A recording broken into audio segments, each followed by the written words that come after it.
Ser podcast.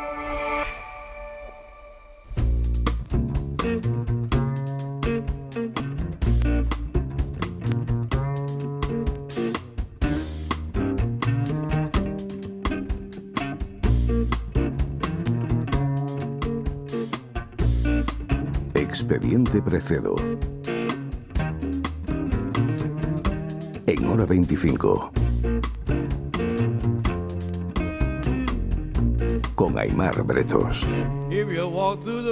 Precedo, buenas noches. ¿Qué tal, Aimar? Buenas noches. Hoy en Expediente Precedo vamos a hablar de operaciones y trasplantes sin sangre a pacientes que son testigos de Jehová. Es un tema absolutamente espinoso es un asunto muy delicado, como todo lo que tiene que ver con aquellos conflictos en los que entran en juego cuestiones de conciencia con cuestiones de salud y la obligación de los médicos de salvar vidas. Una cosa muy, muy compleja, un montón de aristas que tiene este tema, es que se conjugan los derechos expresados por pacientes en sus últimas voluntades y la objeción de conciencia de algunos médicos en operaciones que dicen: yo no quiero operar a vida o muerte si no puedo meter sangre al paciente.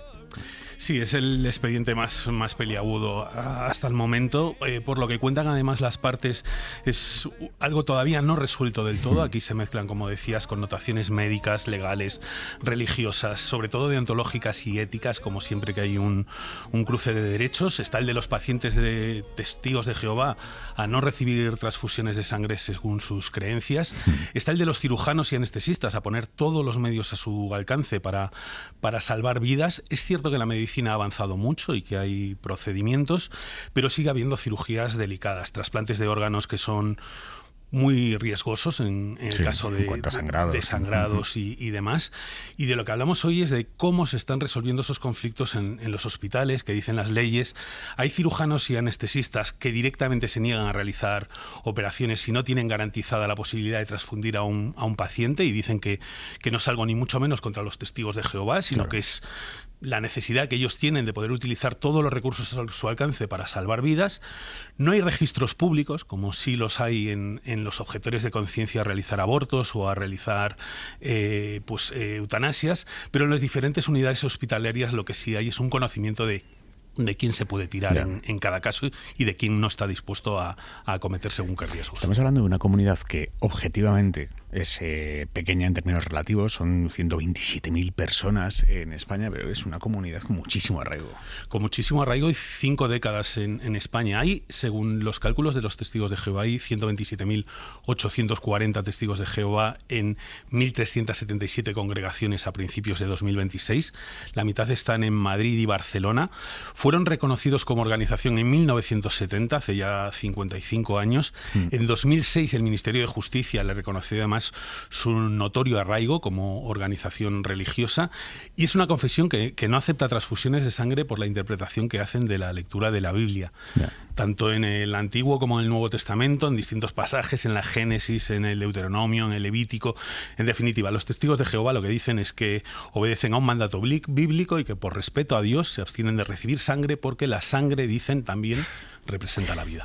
Pero, claro, ¿quién acaba tomando la decisión cuando es un caso muy delicado en el que paciente que no acepta la sangre se encuentra ante la vida o la muerte, y el cirujano o el anestesista dicen: no, es que es imprescindible meterle sangre? Pues ahí entra en juego un juez. Sí, un juez de guardia, ni siquiera es un juez especializado, es un juez de guardia que está haciendo su guardia normal en un juzgado ordinario, y es el que habitualmente toma esa decisión cuando los hospitales le llaman para confirmar si pueden o no actuar. Estos conflictos vienen de varias décadas atrás. La Fiscalía ha dictado una instrucción para establecer normas generales de cómo interpretar las leyes. El consentimiento informado está en una ley desde 2002, lo considera un derecho fundamental, pero con límites en menores y límites en situaciones de urgencia. En general, la ley lo que dice es que los menores de 16 años, porque claro, aquí está los mayores y los menores que pueden ser maduros o no para decidir, o que están a disposición de lo que digan sus padres o representantes legales. Bueno, lo que dice la ley es que en caso de grave riesgo, el interés superior del menor prevalece sobre su voluntad o la de sus representantes legales. Y lo que dice... Por muy testigos que sean tus padres, prevalece tu derecho a vivir. Exacto, ¿no? en situaciones de grave riesgo. Lo que dice la instrucción de la Fiscalía es que hay que priorizar la vida y la salud del menor sobre su autonomía para decidir o la voluntad de sus representantes legales, y establece que en situaciones de grave riesgo el médico puede actuar sin consentimiento en casos urgentes, amparado tanto por el cumplimiento de un deber como por el estado de necesidad. O sea, que los médicos estarían obligados a llevar a cabo esa transfusión por mucho que los padres del menor se negaran, siendo los padres testigos de Jehová. Si lo dice un juez, así es. Los conflictos deben resolverse, dice la ley, mediante procedimientos judiciales urgentes, preferiblemente en el juzgado de guardia. El fiscal tiene un papel clave en la promoción y resolución de estos casos, con intercepción, dice la ley, preceptiva y urgente. Y en el caso de los testigos de Jehová, la negativa a recibir transfusiones por motivos religiosos evidentemente plantea conflictos, lo que venimos hablando de la libertad de conciencia y la vida y salud del menor. En caso de riesgo grave, la vida y salud del menor prevalecen. Vale.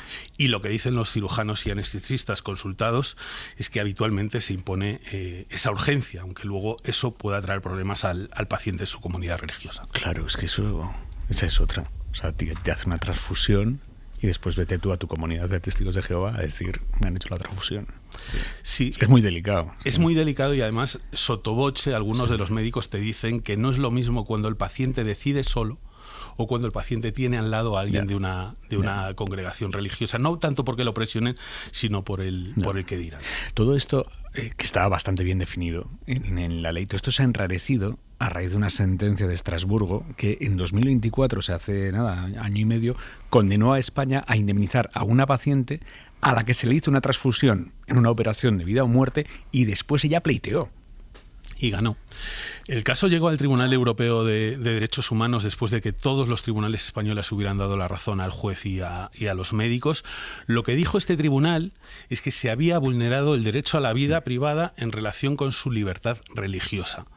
La mujer tenía un mioma uterino, su estado de salud se fue deteriorando, había dejado por escrito que en ningún caso aceptaba las transfusiones de sangre, y cuando su vida corrió peligro, cirujanos del Hospital de la Paz, aquí al lado en Madrid, pidieron permiso a un juez que lo autorizó, dado que se trataba de una operación a vida o muerte. Autorizó la transfusión, que la paciente había dicho que no. Y la paciente se salva.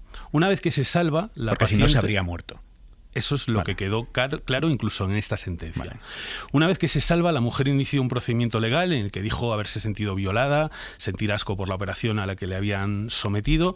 Estrasburgo no condiciona ni cuestiona las leyes españolas, digamos que se ampara en un defecto de forma. ¿Cuál fue este defecto de forma? Que lo que dice el juez es que ese consentimiento se estableció, digamos, de forma verbal, y que la mujer lo había establecido por escrito. O sea, que los médicos al juez le dijeron que ella había dicho de forma verbal, no me metáis la sangre, cuando realmente ella lo había dicho por escrito. En una declaración de últimas voluntades. Así que dice que la información para decidir fue incorrecta e incompleta, y por eso se condena a España a indemnizar a la paciente con 26.000 euros, 12.000 de indemnización y 14.000 de costas. Pero la sentencia es muy llamativa porque el Tribunal de Derechos Humanos admite en el fallo: no podemos sino constatar que la vida de la recurrente fue salvada ese día. Sobrevivió gracias a una intervención médica que, según los sanitarios, era necesaria para salvar su vida. Y cuando se preguntó a la mujer si estaba preparada para morir en caso de no recibir la sangre, su representante legal alegó que ella deseaba y sigue deseando vivir.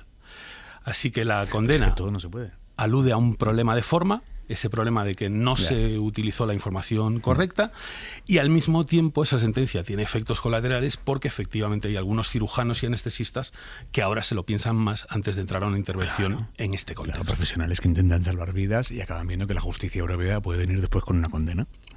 Con lo que eso representa para ellos, para el país, para el desprestigio, etc. etc. Y por eso algunos hospitales públicos, en caso de duda, acaban derivando pacientes a centros privados. ¿Esto es así? Esto es así, me lo confirma este fin de semana un cirujano y un jefe de una unidad especializada de un importante hospital de Madrid.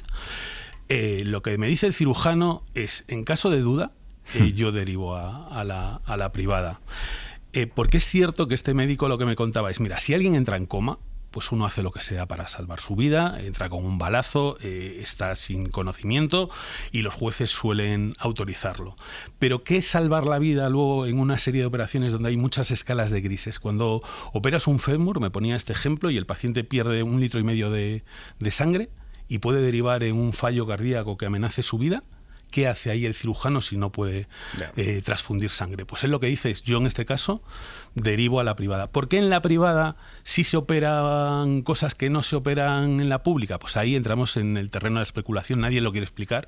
Es cierto que podemos entender que los médicos funcionarios tienen más garantías para decir no, o que su sueldo no depende directamente del número de operaciones que hacen. Sabemos que hay médicos que cobran según las operaciones que hacen. En realidad un médico de la privada también puede alegar cuestiones de conciencia. Lo que nos dice este médico es, yo en caso de duda, derivo a la privada.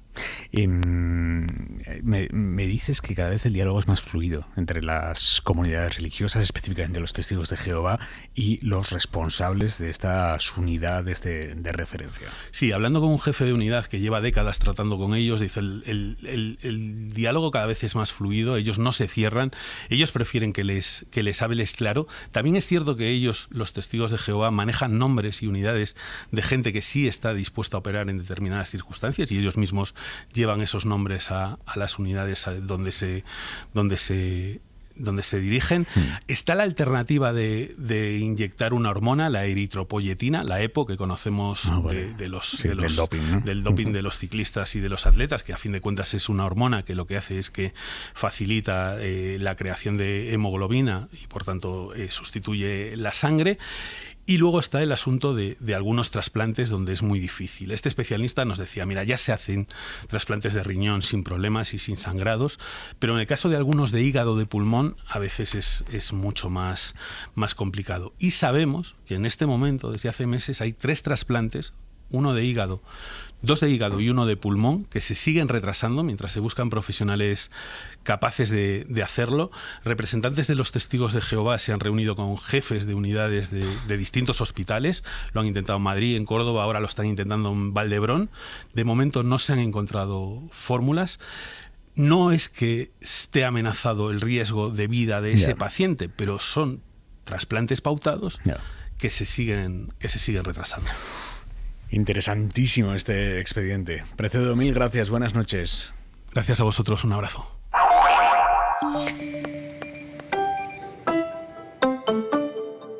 Para no perderte ningún episodio, síguenos en la aplicación o la web de la SER, Podium Podcast o tu plataforma de audio favorita.